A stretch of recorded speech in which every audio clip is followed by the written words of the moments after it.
Thanks, Joni. How's everybody doing? Good. I think I met most of you over the course of the day, today or yesterday. So I think most of you know who I am and why I'm here, but I do want to recap real quick because we're recording this to be able to share with the community.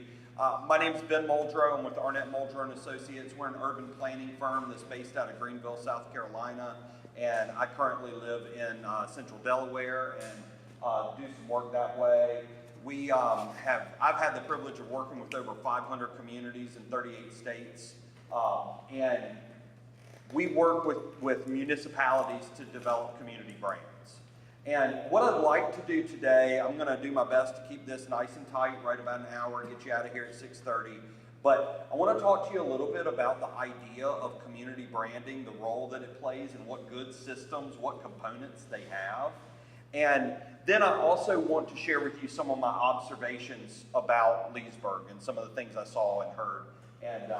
And hopefully what this will do is this will leave you with the information to be able to move forward and talk a little bit about what tools you feel like the community might be lacking and what processes might be beneficial to Leesburg, as we know that there's so many different things going on in the community, but how do we make sure that the citizens stay on top of all of the progress that Leesburg is experiencing. So I always like to start with this simple question, and I think you'll come to realize as I talk, I'm not a huge fan of buzzwords, and I try to call it like I see it. I think that branding is it is kind of a trend, a buzzword. It really is. We keep creating these different ways to package a concept that's actually just called common sense. When I was in college, we called it integrated marketing communications. And it just meant that the public relations people and the advertising people spoke to each other every now and then. So this interesting concept, you know.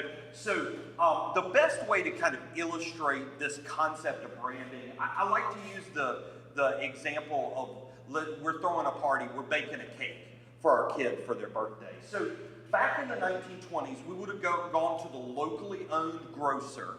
We would have bought raw materials and we would have spent about 50 cents to go and make a cake for our child. Now, by the 40s, we would have started to see the emergence of boxed mixes and things like that. We would have spent about $2 and bought a box mix at that same local grocer. By the 80s, we'd go to a grocery store chain and we'd get one of those quarter sheet cakes with the creepy plastic clown heads on them. You know what I'm talking about? We'd spend about $12, and now we're spending hundreds of dollars. We're taking kids to inflatable parks and trampoline zones and all this kind of stuff. So, and I mean, I am still a little bit scarred by Billy Bob and the Showbiz Pizza animatronics, but you know, what this really illustrates to us is it illustrates this evolution from a raw material economy into a product-based economy, service economy, and now we have kind of been firmly entrenched in this experience economy. And the experience economy doesn't mean that these other types of economies don't exist, but it does mean that the consumer now has the luxury to figure out which things they want to splurge on. One of the greatest things that we know about Starbucks is the reason why people spend $4.80 for a dollar cup of coffee is because it makes them feel fancy, you know, and that little bit of escape in the middle of the day, that creation of the third place, the place that is not work and is not home. You know, you buy a miniature vacation for the time that it takes for them to frop your caramel macchiato or whatever it is, you know. So, you know, those are the things that we have to realize, and the overall goal is to create a system that allows the community to share its personality. And this is my definition. Branding is the definition, creation, and implementation of a system to share that community's personality. I hate it when a community says, we can't wait for you to come brand us. Because that's not how it works, you know. It has to be based in authenticity. Because your citizens can smell out when people are lying. You know, they can tell when what you're saying isn't true. So this branding system truly needs to be an introspective look at who you are as a place, and then the creation of a system of messaging that allows you to talk about those values. So as your community experiences growth, you're able to preserve those values by attracting people that share those values. Does that make sense? So the overall goal is I don't know why that's. The overall goal is to create brand equity. Here we have a Mercedes, typical things that you would expect to have on it: Bluetooth, leather, heated seats, all that kind of stuff. How much do you think this car would cost? $85,000. 85? Anybody else? That's not the one that we have, right? So we all kind of know. You saw that logo and you knew what the car was, and you knew a certain price point. Some people even see the logo and smell Corinthian leather, you know? So, but what happens when you find out that car is actually a Kia? How much is it worth now? $45,000. Not $85,000, right? So, exact same car, exact same amenities, exact same materials, but when you pull up to a red light in a Kia, no offense, it is different than pulling up to a light in a Mercedes. And neither's right nor wrong, but the thing that we have to understand is that there is inherent value built into that brand without explanation, without you having to go and show all kinds of pictures and tell all kinds of stories. That inherent value, that value that you all just said was a $40,000 premium, is brand equity. And we want to do the same thing in our communities. We want to be able to metabolize all the things that you all are doing so you can use it to have people take a little bit more risk, drive a little bit farther, give a little bit more time, and invest more in this community so that together you continue to make a more vibrant place. Does that make sense? So that's where it kind of gets fun. So always remember that idea of creating brand equity. So as a person who has worked with communities all over the country, I learned after speaking for about a decade that apparently you are not an expert until you have a list of rules. Not sure why, but there's something clever about it, I guess. So I came up with 5 rules. Rule number 1 is the khaki rule, and it is the message, say no to design by committee. Committees do not create dynamic concepts. Committees create compromise. So when you are trying to stick out and carve something out, compromise is not necessarily the best way to do that. And the illustration that I always give is, if we had this entire group sit around a table and decide on one and only one outfit that we would wear for the rest of our lives, we're going to end up in khakis. We're probably going to have some sort of blue polo shirt, and then we're all going to end up looking like we work at Best Buy, right? So compromise is good when compromise is needed, but the process of creativity is not one where you should ride off compromise. Does that make sense? I think a lot of times we believe that the public should be engaged in the branding process, but they have to be engaged at the right time. And the right time is the beginning. Most people engage them at the end. We've spent months working on this. We have a tight team that's developed a strong strategy, and this is what we recommend. What do you think? And then it all goes to hell in a handbasket, right? That's not what we're looking for. We're looking for the value statements. We're looking for the passion points. We're looking for the things that get your citizens jazzed on the front end, and then those are the ingredients that make your pie. So you incorporate that in the front end, and then you give back to them in a way where, after refining and working through this, we're excited to give you this. So, great example here. This is Kittitas County, Washington. It's just east of Snoqualmie Pass. This is the place where the gray of Seattle stops and the sun actually comes out. So they created this logo and this concept, live life in color, and then it got to the committee.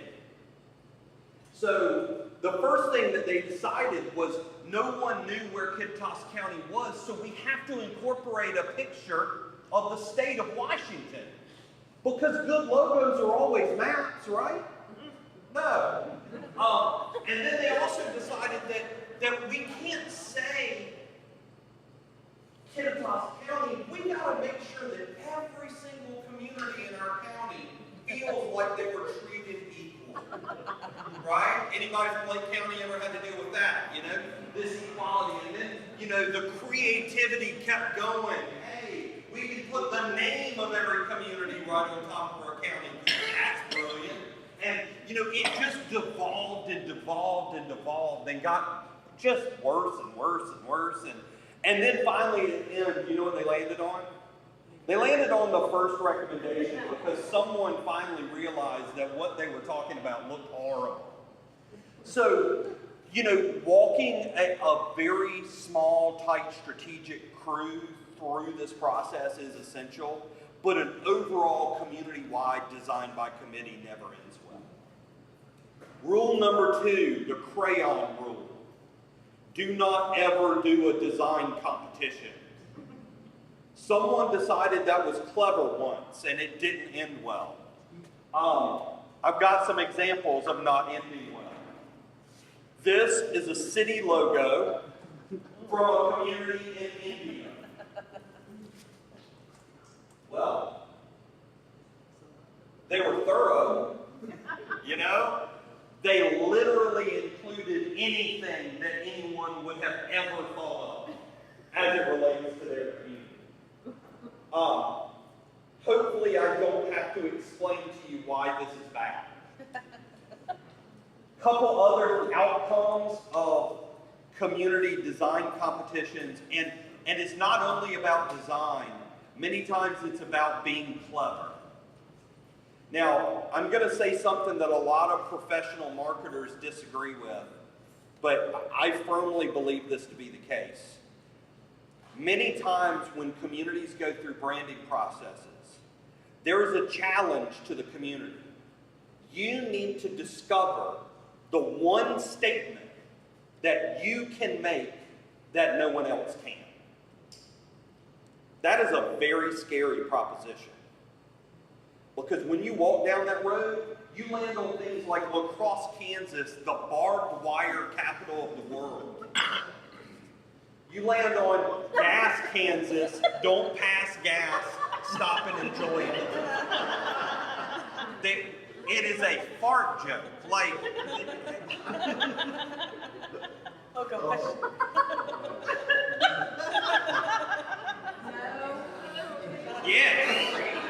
Yes. Hooker, Oklahoma. And you might think that it's a joke, but as you get into it, like, literally their local sports teams are the Horny Toads. The Senior Citizens Center does fundraisers, once a hooker, always a hooker t-shirts. Like, you have to understand, I mean, you are dealing with an unfortunate hand that you're dealt when your name is Hooker, Oklahoma, but you have to be mindful of how you play that hand. And the absolute worst is Severance, Colorado, where the geese fly and the bulls cry. I had absolutely no clue what in the world that meant. I made an assumption because I was doing work in Wyoming, and I knew that there was a lot of beef ranching that went on. So I made an assumption that Severance was the home of some sort of beef slaughter industry. The reality is even worse. They're the home of Bruce's Bar, which is known for Rocky Mountain oysters. So literally, this community's identity is wrapped around bull testicles. And I use them as an example because I think that this perfectly illustrates There is a giant difference between saying what no one else can say and saying what no one else wants to say. And I don't like to use major brands as an example, but I think that because everyone knows Nike and they know just do it, that statement is simple. It's not unique to them. Any athletic company could have said that. But Nike said it first, and then they repeated it so often that it became a mantra. And that's what you're looking for on a community level. You're looking for the simplicity that will connect, the simplicity that will truly turn into a chorus that your citizens can say over and over again. The thing that makes it simple for them to be proud of who they are and where they live. So, rule number 3 is the seal rule. Luckily, the community has moved past this, but there are many, many communities out there that the only graphic tool that they have is their city seal. And I had one community that I worked with, Salisbury, Maryland, and this is what Salisbury had in their seal. Tomatoes, pumpkin, haystack, cucumbers, apples, strawberries, beans, sailboat, pine tree, college building, tree line street, and building line street. And it looked like this. And it's so amazing that they literally referred to this. That first of all, they have new buildings that look like this. These buildings are like 12 stories tall, and the tallest thing in Salisbury is 3 stories. They refer to this as the Death Star Trench. Anytime your seal evokes a Star Wars reference, you probably need to look internally and say maybe this isn't doing what we want it to do. But my absolute favorite is from my home state of South Carolina, St. Stephen, South Carolina. And this really is the visual encapsulation of design by committee. You can look at this and you can tell that there were 6 people that sat around that table, because each one of them got to come up with a word. You know? And everything is better when it's got a tractor on it. Their industry is represented by Christmas trees, still haven't figured that out. And look at how much fun recreation appears to be. I don't even know what that reference to water is, but the thing that really hammers this one home is they're so proud to be Americans that they included the leg and head of an American eagle. But they just couldn't figure out where to put those wings because, again, the 6 people each deserved a star, you know? So this really does reinforce that idea that when you try to say everything, oftentimes you end up saying nothing. Rule number 4, the screwdriver rule. You must have the right tool for the job. This is something that I talk to every community about, and this really seems to be a concept that still to this day seems to be somewhat new to them. We look to colleges and universities. And colleges and universities long have understood that there was a difference between their academic identity and their athletic identity. And in that same vein, there is a difference in a community between your organizational identities and the destination, the place. I can't tell you how many times I've gone in and a Chamber of Commerce will have a Chamber of Commerce logo, and then the Chamber of Commerce logo is the only tool that they have to promote the community.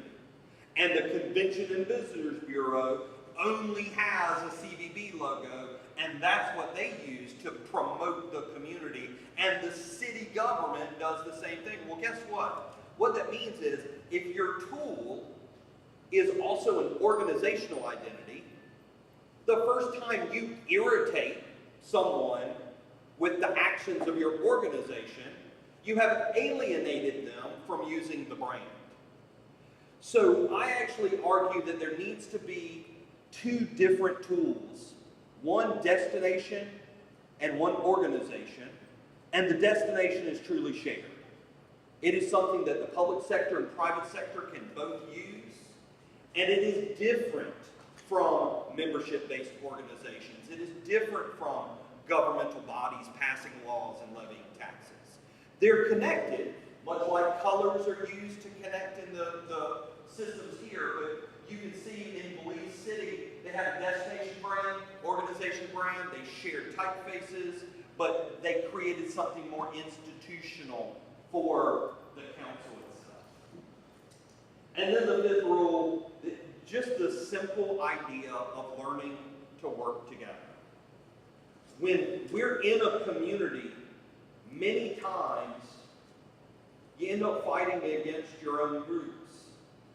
You feel like you're competing against one another for scholarships or for sponsorships or funding or members or things like that. And you forget the fact that everybody actually has their own mission, their own goal, their own target markets, and they're all promoting the same place.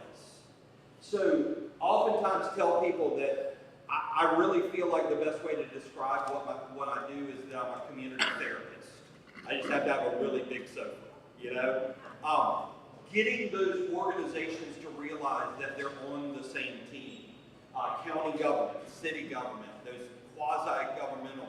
I will say in the visit that I've had over the past 2 days, I feel like I've seen tremendous cooperation and really good working relationships between the majority of those organizations that I've met with. So I don't feel like this is something that is a huge issue here, but I do think it's something that has to constantly be reinforced because it's an important message to have. Being able to rally all those different groups around the understanding of the community. And I will say, one of the most difficult to work with is the county government. Not because county governments are difficult, but because county governments have to be very judicious with how they treat their municipalities. And they have a lot of dynamics that they can be tenuous. I can't tell you how many times I see county tourism who, because they're funded by the county, they bring the county's name to the top, but the visitor doesn't have any awareness of what that county is or where it is. But they don't feel good using any of the community's names because that would play favorites. So there are a lot of different nuances that you have to understand with the different moving parts, but showing those different entities how to work together is really important. I try to simplify this down to 4 main components. The first, a defined color palette. Being able to use colors to create connectivity. Now that doesn't mean that you can only pick green and then you use green and green's the only color you can have. But it means constraining that palette to the point that you can use color for continuity. The second, selecting typefaces. Now, you all have implemented quite a few things throughout the community, but typeface selection is very all over the board. You know, it's different every single time you see Leesburg. It's a different typeface, different way that it's treated. It would be very easy to start bringing some of that together. There's some continuity already between city, the partnership, the chambers is pretty close. So there are a lot of things that are almost there. That's a great tool for us. A consistent message. Now, a consistent message isn't just saying the same thing. It's making the thing that you say mean something and making sure that what you say you can deliver on. So we had a great conversation this morning about Lakefront City. It's like, if we're going to tout our relationship to the lake, let's make sure that you can get on the lake, you can see the lake, you can be on the lake. And I think some of the big projects going on in Venetian Gardens and some of the efforts going around are truly aimed at making that slogan mean what we want it to mean. So I think that's really good. I'm going to give you a couple of examples. And the first one that I want to share with you is a community I work with in Louisiana. It's called Opelousas. Opelousas was the third oldest community in Louisiana. They were very excited about that because I don't know if you know it or not, but there's a big trend for people to travel around the country and go to the third oldest community in every state. Their logo was a fleur-de-lis, because that's creative. Pretty much everything in the state of Louisiana has a fleur-de-lis as their logo. If you know the New Orleans Saints, that's the fleur-de-lis. Well, they thought that was hitting a home run. We had to tell them, you can't really own that. Like, there's no way to make that uniquely yours. So you have to have something that's a little bit more than that. As we went through, there were a couple interesting things. They're the home of Tony Satcheries. If you've ever seen the Tony's in the grocery store, largest producer of Cajun and Creole seasonings in the world. They're also the home of Savoy's Jarred Roux, largest producer of roux, so they've got this strong connection to both Cajun and Creole foods. They're the home of Zydeco Music. This was the place where I learned that there was a giant difference between a keyed accordion and a button accordion. And I can tell you, when you put a button accordion in a logo, and it should have been a keyed accordion, they let you know. And those are the kind of nuances that you never would think about until you work with that community. They're also the home of something called Prairie Country, and they had a man that lived there named Clifton Chinois that actually invented the rub bowl. So they have these cool stories to kind of tell. We also always like to look at what the communities around them are doing. So you have Lafayette, genuinely Cajun, uniquely Creole. This right here, this kills me. Iberia, too hot to pass up. That is their economic development brand. So yeah, that's what they're using to get industry to come to the community. And then you've got a couple others here, St. Martinville, Roe Ridge, Acadian Parish. But you can kind of get a flavor for what they're looking at. Now, obviously, we always start here with the name. Nobody's ever let us change their name, so we kind of have to deal with the cards that were dealt. Opelousas is a weird name. It's not something that you have heard before. Leesburg, you see it, and it kind of makes sense. I'm guessing somebody named Lee was there once, right? What does Opelousas mean? So, you always want to think about the name and try to create consistency in the selection that you make. And also think about the name as if it were a graphic. So this top is called title style, then you got down style, then you got small caps and all caps.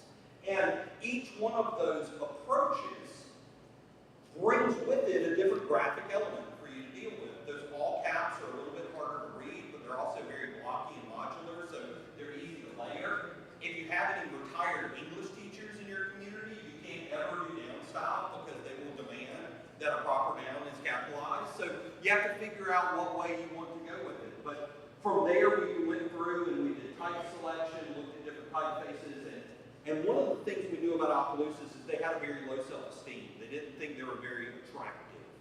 And we wanted to select something that matched up with that history and was a little bit more ornate. We knew that the name was odd, and we knew that it was going to take people a little bit of time to read through it. So we actually ran with that, and we selected an ornate script. And, I told you about this connection with their age. I told you about the connection with the food. So we introduced the simple tagline, Perfectly Seasoned. And as we went through the input meetings, we heard people, they kept talking about how we would ask them, what color are you? And typically, communities would be like, well, we're blue and green because we have water and trees. It's like, all right, well, that's creative.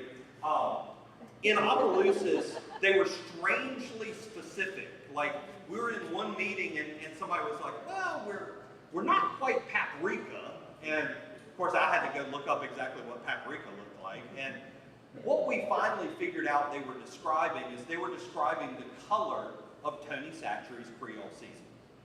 And I'll show you in a second what we did with that, but that kind of led to this. Now, this is what we call a word type, and then from the word type, we wanted to create an icon. So what we did was we clustered a series of icons with the O, and we created 3 different storylines that the community could talk about. We featured the keyed accordion and the fiddle with the seasoned sounds, the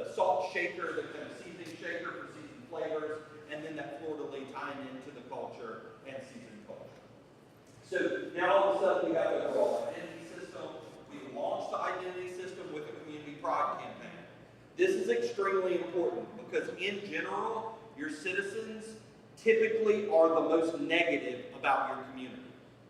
They're the ones that have to deal with every frustration. They're the ones that know all the things that were tried and failed and all that kind of stuff. So they will be our harshest critics. And instead of immediately going out and trying to recruit people from outside to come visit us, where they run into one of our locals who says, "Why in the world have you come to Leesburg?" You've got to reinvigorate that local pride first. And we did that with the Break the Us campaign in Opelousas. Now, I told you about the Tonys. After I heard this repeated over and over again, I went to the local grocery store. I bought a can of the Tony seasoning, poured it out on the little tray at the bathroom, took a picture of it, and this is the picture that I took. So this color and texture became the background for their brochures and their billboards and their ads. So do I expect anybody there, anybody that sees this to know that? No, but the locals knew it. And it became a springboard for storytelling. So they could tell the story about Tony's and this part of their economy that they're excited about. Now this guy right here, his name is Joe Citizen. And we do a lot of community input, and we always use Joe Citizen as kind of the generic name for people, And he came up to me after one of our meetings. He was like, "Hey, I just want to introduce myself. I'm Joe Citizen." And I was like, "Well, it's so nice to finally meet you. I've been talking about you for years." So he was the connection to Zydeco Music. Because of his involvement, you can go to Opelousas and you can hear Zydeco Music 6 nights a week. So it's one thing to say birthplace of Zydeco Music, but if you can't hear it and experience it, it doesn't mean a whole lot. So he was the thing that really brought that to life. They're the home of 4 different Grammy winners. They're also home of a guy named Devery Henderson. Devery played on the local Opelousas high school team, went on to play at LSU, and then went on to play for the New Orleans Saints, and won the state title, the national championship in college, and the Super Bowl, all in the same state. So we were there 2 weeks before they won the Super Bowl. Right after they won the Super Bowl, we created that ad and sent it to them to help celebrate. So pretty cool. Now, the second example is right down the road from you guys. We worked over in Maitland, Florida. Now, if you've been in Maitland, it's always been a suburb of Orlando. It is a truly historic suburb. They never had a downtown. They never had that core. And they're in the process right now of building that core. So what we did is we started out, and this is their city logo. So you can tell, even in their logo, the primary focus is a house. So that residential component is important. Now, we didn't design this. It's been around for a while. It's a little bit busy. If you're trying to pick up what that design influence is, they have a art center right in the heart of their downtown, or the heart of their community, that is a Mayan revival style building structure. It's pretty amazing. And so they kind of leaned on that general design look for the city logo. We were hired to come in and develop a logo for downtown, the downtown that didn't exist yet. So you can imagine how much fun it is to create a logo for a place that doesn't exist yet. But the thing that we did is we went through and we talked about what people hope to get out of this downtown. And the message that we heard over and over again was, we want a place where we can gather as a community. We want a place where we can go grab a glass of wine and be friends in our own community, instead of constantly having to leave and go to Winter Park just to be together. So that simple concept, the understanding that they come from a long heritage of orange groves and this Mayan revival architecture, we wanted something that was clean and simple and vibrant that kind of tied all those things in together. So this is what we created for them. We created an icon that essentially was based off the Mayan calendar. If you've ever seen it, it's a round, sculpted calendar of life, which is kind of an interesting element. That simple concept come together. There's nothing about that concept that is unique or groundbreaking. Like, I'm not showing you this because I think that this is the most clever statement anybody's ever made. It's what they want. And it's a simple concept, but it's a concept that everybody understood. What I really like about this system, though, is going through and creating not just the overall identity system, but creating the expansion. Whether the expansion is going out to organizations like their downtown partnership, whether it's going to the west side. Now, I will say, as we talked to folks who lived in West Maitland, they had no clue they were in West Maitland. Apparently it was East Maitland that decided West Maitland was West Maitland. So I say that to be funny, but I also say that to be very, very deliberate in what I heard here in Leesburg. You need to always pay tribute and homage to how neighborhoods refer to themselves. We oftentimes decide to be very clever and try to cluster neighborhoods and rename them in different ways. So when you are a city and you are made up of these components of residential clusters, always remember those identities, because those identities are passionate. That connection to where you're from is passionate. So make sure that you create systems that allow you to truly promote that and spotlight that. Again, they were kind of interesting. They had a design cluster that had kind of happened organically on this little street called Circle Drive. So we created a logo and called it the Circle Drive Design District. It was like all these architects and everything that had kind of all located together and thought it was cool, but then all of a sudden formalizing it was like, yeah, that's awesome. We knew what we were doing all along. The CRA, the chamber. This is actually one of their office parks that they have. This was an organization of tenants in the office park, the library, and then moving into the event expansion.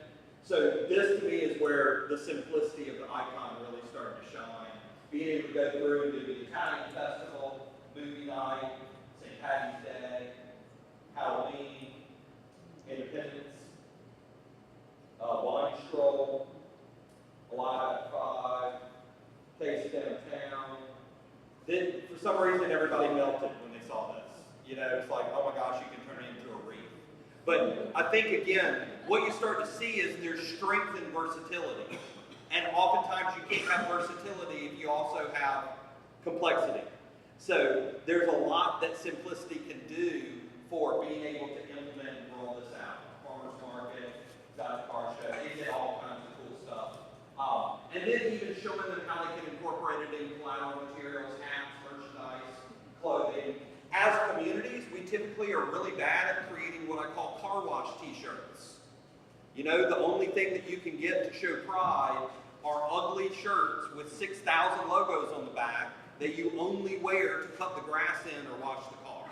You know, so being able to create things that people actually want to use. I've got a 14-year-old daughter, she's my oldest, and she asked me a couple years ago for a Swell bottle. And literally, it was like she was asking me for a car. And I couldn't understand what the deal was until I went and bought the $45 water bottle and realized that it must have like fairies hidden inside that help keep your drink cold or whatever. But I've started doing these to illustrate a very important point of what we call brand co-oping. Oftentimes when we do branded materials, we try to find low price materials and then apply our logo to it. When you have known brands and you apply your brand alongside that known brand, you start to transfer the quality from the known brand to your own brand. So as a community, if you're trying to position yourself in outdoor recreation, if you just had a bass tournament here, if you're trying to position yourself to fishing, then you might go out and you might get some Columbia PFG gear and put your brand on it. So you're associating your community identity with a known and valued brand identity. So brand co-oping is really important. Having some professionally designed materials, making its way through in the street banners, wayfinding signage, so you have this consistent message. Leesburg has just been rolling out wayfinding signage to the community. It looks really, really good. So making sure you have those systems that work. Couple more real quick. jumping over to Hollister, California. Has anybody ever heard heard of Hollister? Those of you at the mall probably have heard of Hollister, California, the store. Really interesting dynamic. If you ever have seen Hollister, California, the store, it's a sub-brand of Abercrombie & Fitch.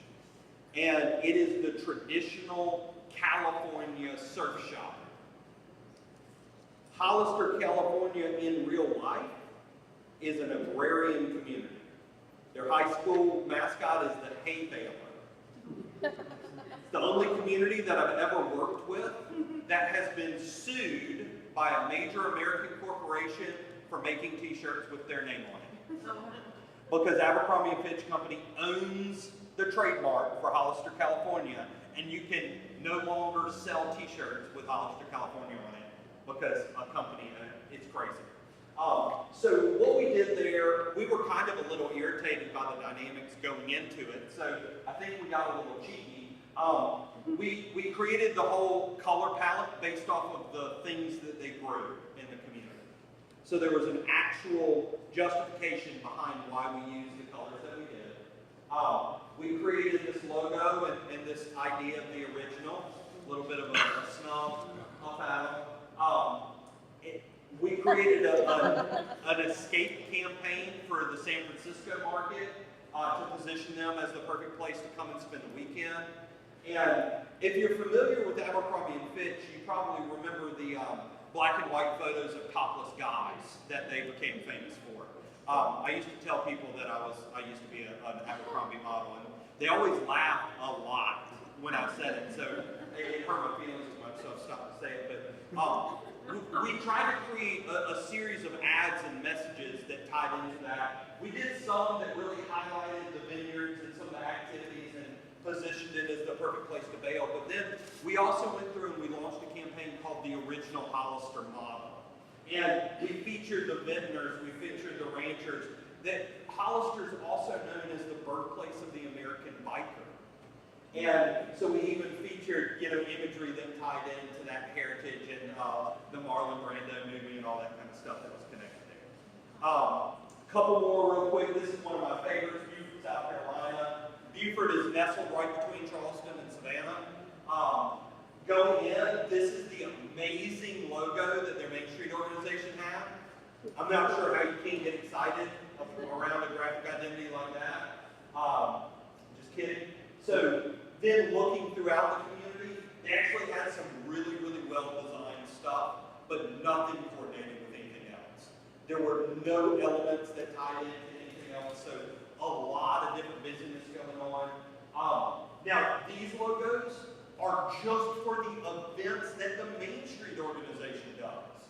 So there's not even any continuity among their events. Now, I will say, there's no continuity. But there is a jogging shrimp and a saxophone playing crowd. So they deserve a little bit of love with those. To make the situation even more complicated, a little bit up the road in North Carolina, they have a community with the same name, but it's called Beaufort. So you have Beaufort, South Carolina, Beaufort, North Carolina, same spelling. You can see how clever Beaufort was with B here. Well, that's not even how you say the name, so I don't know exactly how you deal with that. The CBB in Beaufort had just launched this logo. Sadly, none of these buildings are in Beaufort. If you're going to put a building, you probably want it to be one of yours, right? So what we did there is we actually created 3 different messages for them. The first was a message that had been around for about 100 years, and it was Queen of the Sea Islands. Very, very pretty statement, had no clue what it meant, didn't know what the Sea Islands were, where they started, where they stopped. But we knew that if Queen of the Sea Islands went away, then people would like torches. Like that was they liked it. It sounded pretty. I'm gonna keep it, So we called that is their moniker. That is a title that they keep forever. We created 2 more things. One was a position statement, and then one was a marketing tagline. The position statement was a established before Savannah, discovered before Charleston. So we wanted to have a statement that helped them to show their relevancy in these major surrounding communities that were such a big tourism draw. And then for the marketing tagline, it was this very simple statement, historic retreat. The reason why Buford exists the way that it does is when they saw Sherman coming during the Civil War, they, quote, buried their silver and ran. So Sherman marched into a completely empty town. And since there was no opposition and it was so beautiful, he decided to occupy the homes instead of burning the community down. So this interesting story that helps tell about who they are and why they're there. So going through, and they had this Main Street organization. We created a logo with these 4 different pylons of their riverwalk and 4 different colors to tell that story. We redesigned all of the organization logos using the color palette and the typefaces so that they could start to tie in. Created banners for the community to help highlight some of that history and some of that story. Talk about some of the things they're proud of, best small southern town by Southern Living, some of those other accolades. This next ad they love. By the time Savannah was founded, we were already old enough to drink. The first time I've ever had an ad like this turned into a t-shirt, so you can see things like that. Life's like a box of chocolates, and Forrest Gump got them here. Buford was one of the filming locations for Forrest Gump. And of course, everybody knows the box of chocolates scene. That was filmed on one of the squares in Savannah. And originally it had called for a box of Whitman sampling. And while Tom Hanks was filming in Buford, he fell in love with this local chocolate shop called the Chocolate Tree. So instead of using Whitman's sampler, he sent a grip up to Buford to get a box from the Chocolate Tree. So the box of chocolates in the movie is from Buford. So these cool little stories that you would never know, but it's really stoked a lot of pride. The name is English, but also Spanish, and the accent is Southern. So, you know, you can see the way that they're kind of making fun of themselves. Now, this next one, we jump over to Virginia. Anybody know what this community is? It's not Buena Vista. It's Buena Vista. Because in Virginia, they pronounce everything wrong to tell whether or not you're a Yankee.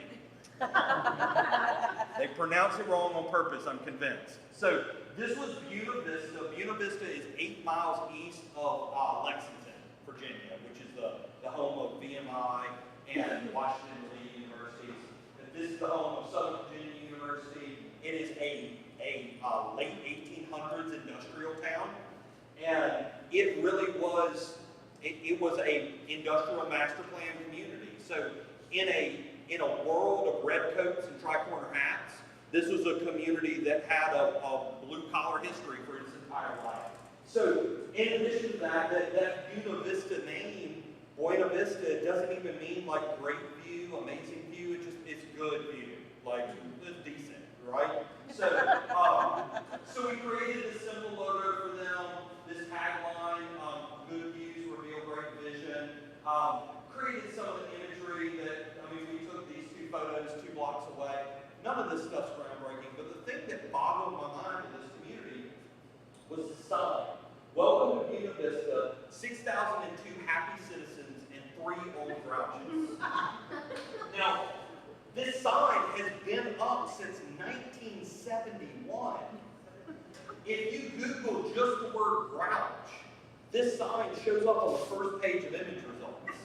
So it was this kind of known entity. So what we decided to do was we decided to take the 3 old grouches and turn them into the ambassadors for the community. So being able to use them to tell the stories, to really kind of poke fun at themselves a little bit, to talk about their amenities in a way that was self-deprecating. And what was really cool about this is, to this day, every year at the Christmas parade, they select 3 citizens from the community to be the old grouches. And they mic them up in front of the grandstand, and they literally criticize every float and band that passes. So, you know, it's a great opportunity to kind of take that and run with it. And then my final example for you guys is Travelers Rest, South Carolina. Now, this is right up the road from where I grew up. It's a great sounding name. Unfortunately, nobody in the area ever called it Travelers Rest. They all called it TR. grew up kind of in the mountains of South Carolina. We were a little hickey, so we called it 2R. You can go up to 2R.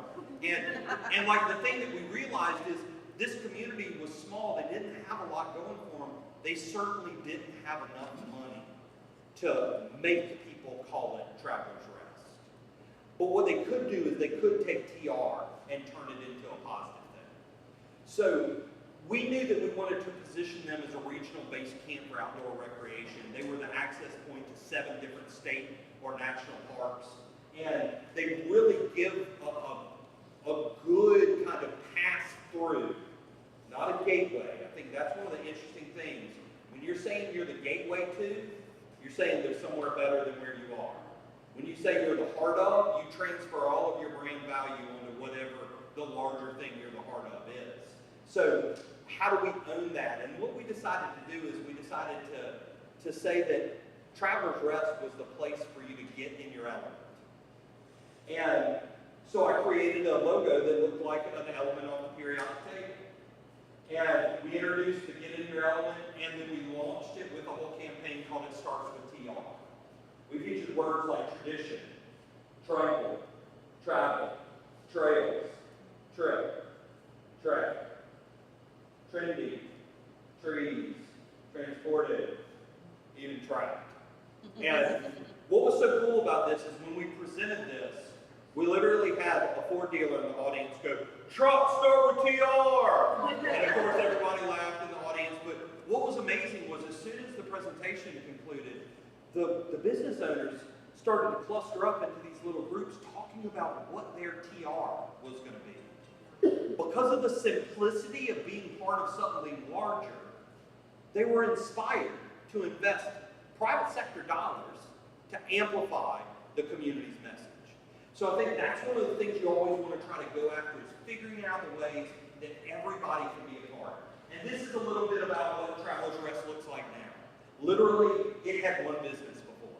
They've implemented the brand, they've got huge investment, they created a rail to trail that connects them down to Greenville. It's got an active farmer's market, a great outfitter, and they continue on with this campaign. They have a whole series of themed banners for each season that feature TR words. So it's this really, really great example of how simplicity goes a long way.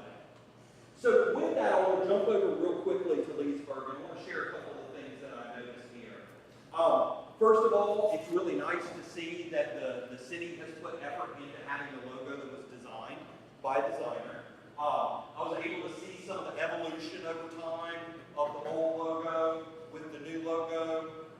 Then again, going through, although there is a professionally designed city logo, the consistency does start to come apart a little bit with some of the different sub-brands. Now this can easily be remedied through color and some other elements like that. And I will always say, as important as branding is on a community level, these two right here, police and fire, they do something really special and really different. And police officers need to look like police officers before they need to look like Leesburg. And firemen need to look like firemen before they need to look like Leesburg. So making sure that you don't get over ambitious with your branding, realizing that certain services need to look like their peers so people can understand what it is that they provide. Seeing some brand coordination between organizations like the Partnership and the city logo. Seeing some really, really great stuff, the Center for the Arts, Chamber of Commerce. Like, there's some really good tools out there, and there could potentially be some very simple ways through some color selection and some typeface selection that you could bring those together a little bit more. You also have some interesting inspiration that you can tap into. There's a whole host of citrus labels that come from Leesburg that can be inspiration for color palettes or things like that. There also is the opportunity for you to go through and dissect some of the components that you have. One of my biggest, it's not really a critique, but when you look at this composition and then look at the height of Leesburg as it relates to the overall competition, your name is small. So there might be intelligence in going through and exploring other builds that are slightly that give you the opportunity to change that relationship between graphic and name. Does that make sense? So, going through and just play around with it. It's actually okay to have different versions. I think that people think that branding means one logo and only one logo and everybody gets it tattooed. But having the variety to be appropriate in the size that you have and the scale that you have, I think those are the things that you're looking for. Couple things that I noticed or wanted to leave you with. Public input's essential. Make sure you put it in the beginning. Develop both organizational logos and a destination brand. Create an open source toolbox. For some reason, communities are convinced that people want to take your community logo and open up some sort of horrible, nefarious business with it. I've done this 500 times all over the country. No one has ever opened a strip club with one of my logos, ever. I don't know why that's what they're scared of, but you would be shocked how many times people ask. You want a toolkit that businesses can tap into. You want resources that event organizers have at their disposal so that you're empowering all these people who are putting their resources and their time into making Leesburg better to be able to have an easy way to connect the dots visually and from a messaging standpoint. And finally, look like you work well together. You seem to be working well together. Make sure that it shows in the things that you do. I wanted to kind of simplify this down in some of the things that I noticed. First of all, you have a major target, and I use the word target loosely because people can really hone in on demographic targets, but you need to be able to reintroduce yourself to your locals.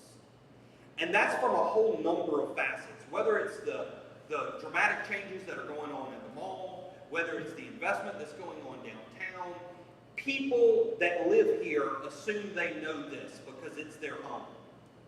It is amazing how blind people are to new investment and changes in their own community because they assume they know it. So you have to have one whole effort on reintroducing the local to the place they call home. The second is the greater region to which you are an unknown quantity. How are you going to entice them? How are you going to interest them in exploring the community on their own? And then there's also this interesting growth of the villages and the villagers and potential residential growth. How, because of, and I use villagers really for any self-contained retirement community or age-restricted community because there's certain dynamics that are replicable. So being able to develop a capture scenario and a capture strategy for new residents to the region. And I want to share a couple more things with you real quick. I heard a lot of talk about demographics. Heard a lot of folks talk about the numbers. When you look at the city confines, population is about 21,000, median household income, 34,000, median property value, 100,000, numbers are low in the city. That doesn't surprise anybody. We've heard it, we've talked about it the whole time. This is median household income as it compares to Lake County above it, Florida above it, the United States, again, city, those numbers are running low. This is actually a breakdown of affluence by census tract in your city limits. So your most affluent is right in this area, the darkest. This is a breakdown, this is a poverty breakdown by race. It's kind of interesting, your largest section over about 44% white, 41% black, and it's, you can notice that doesn't equal to 100% because it's the way that it breaks down with percentages and reportings. This is actually a graphic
and this is your gap.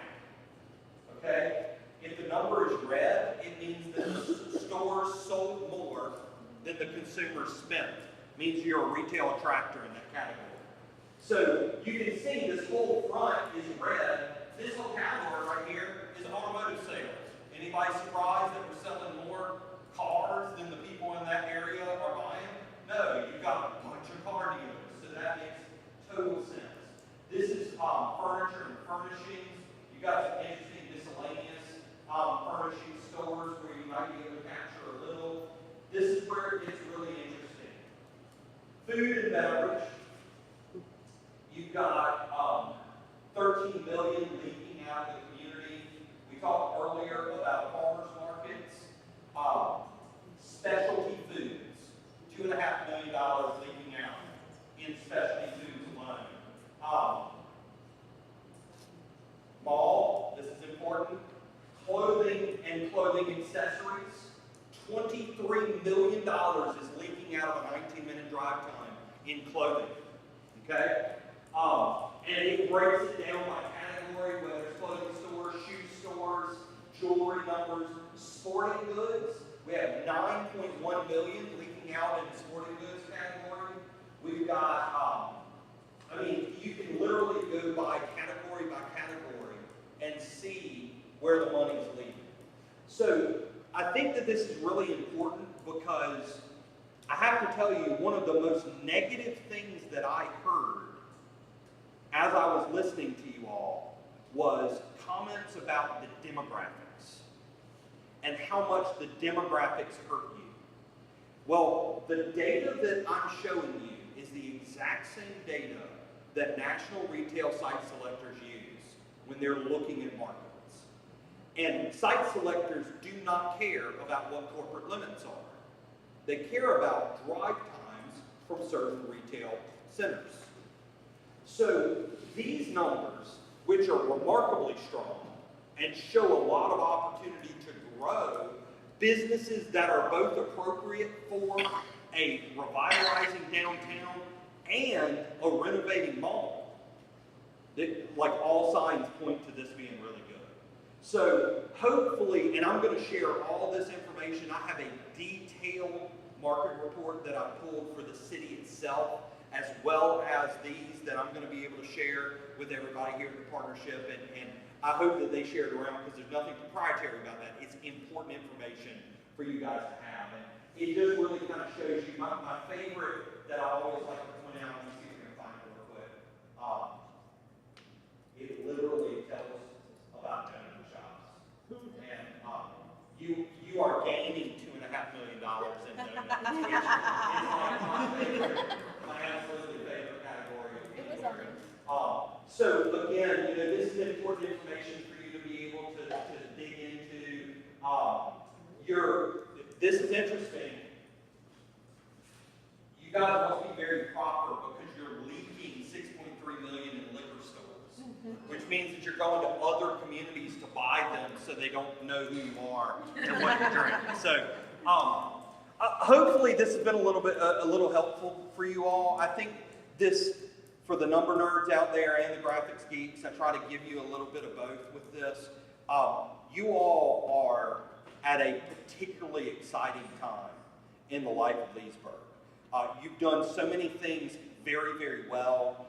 The enthusiasm seems to be there, and the investment and the opportunity is directly in front of us.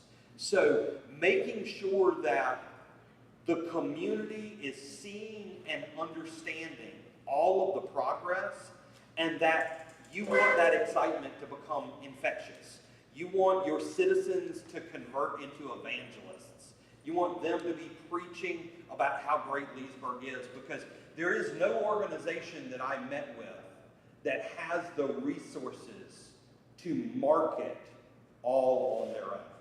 So it truly has to be a collective effort. So with that, I'd love to open it up for like 2 or 3 minutes for some questions, and then I'm going to get you out of here so y'all can eat dinner. Anybody have anything they wanted to ask? Was this helpful?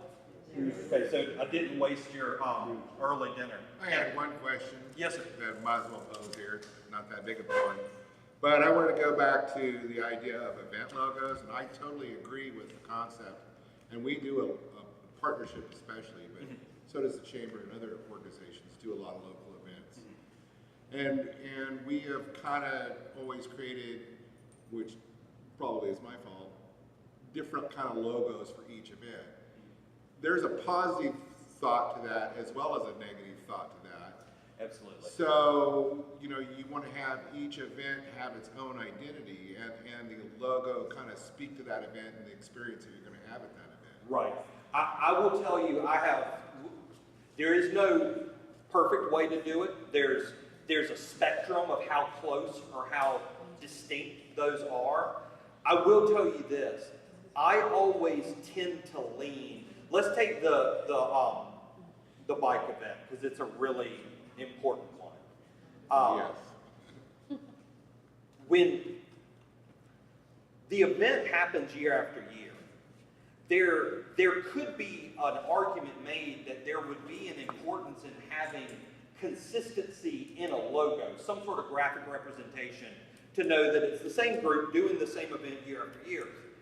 But there's also a huge amount of money made off of marketing and merchandising and shirts and all that kind of stuff. So there's one thing to have graphic consistency in that base level, but your design itself needs to be changed year after year from kind of an overall marketing look and feel so it stays fresh and so that you can enhance merchandising sales. So honestly, as long as there's some sort of conscious decision, even if the decision is made after looking at it, we want this to look different on purpose. As long as it's intentional, then it's right. The problem is everything looks different in most communities now, unintentionally, because it's each done by its own little organizing committee in an organizational vacuum with no strategy. So again, like as long as it's an intentional decision as it relates to everything else, like that's completely your prerogative and there's nothing wrong with that. Well, I was kind of actually thinking that a lot of these events should incorporate a consistency in the look, design, and feel that you're talking about in the branding. That we could incorporate a lot of the fish fries and these kind of different kind of activities that happen. Right. The Bike Fest is kind of an different. It's different. Completely different. Absolutely. You know, so I kind of wasn't really including that, but I kind of wanted to know what your thoughts are about that, and it seems obvious that we should probably incorporate some of these. I think that what I always try to do is I try to create different levels of commitment between that design cooperation. Sometimes it's as simple as having a somewhat consistent way of saying downtown Leesburg, you know, and having that appear in every logo. Sometimes it's, I like the ability for some logos to lean on the color palette, while others might lean on the typeface, while others might lean on adaptations of the logo itself. You can see the Maitland, for the most part, they were very tied into it. That's pretty aggressive, and I don't think every community should try to do it that way. Where Buford, there was a little bit more variety, but all in all, there was a general design philosophy. Right. And the design philosophy kept you away from jogging shrimp. But it doesn't mean you can't use a shrimp. So, you know, I believe that there's some power to that design consistency. Yeah, just so I'm certain I'm hearing what you're trying to say, can you go over the electronic stores in those three numbers just so I understand their relevance? Okay, so in the 19-minute drive time around this intersection, the consumers that live in that area spend $26 million on electronics. The stores in that area sell $32 million in electronics. And therefore, you're showing a nearly $6 million gain in the market. So you're attracting $6 million from outside. So there are two things to look at when you look at the numbers. When the numbers are in black, it means that you have a gap opportunity. It means that the market is underserved in a particular category. When the numbers are red, it doesn't mean that it's overserved, always. It means that you have the opportunity for niching. So there's certain categories, restaurants niche well together, home furnishings niche well together, clothing stores niche well together. So So just because you see a red over here doesn't mean avoid that number altogether. Pharmacies, that's a little different. You know, it's like we don't necessarily want to do a whole lot of fighting pharmacies if we're saturated with pharmacies. So, and if you guys have any additional questions on it, you feel free to give me a call, and I'll be more than happy to go through it. Y'all, thank you so much. I tried my best to keep it to an hour, and I've kept you about 10 or so minutes over. Thank you for all your attention. Thank you for sharing everything and participating over the course of the past 2 days. Like I say, I hope this has been helpful for you. I'm going to share this video with the folks at the partnership, and anything that I've got that might be helpful to you, I'm more than happy to share. So thank you for doing all the hard work that you're doing. I'm excited for Leesburg. I'm excited for everything that's happening. So thank you. Thanks.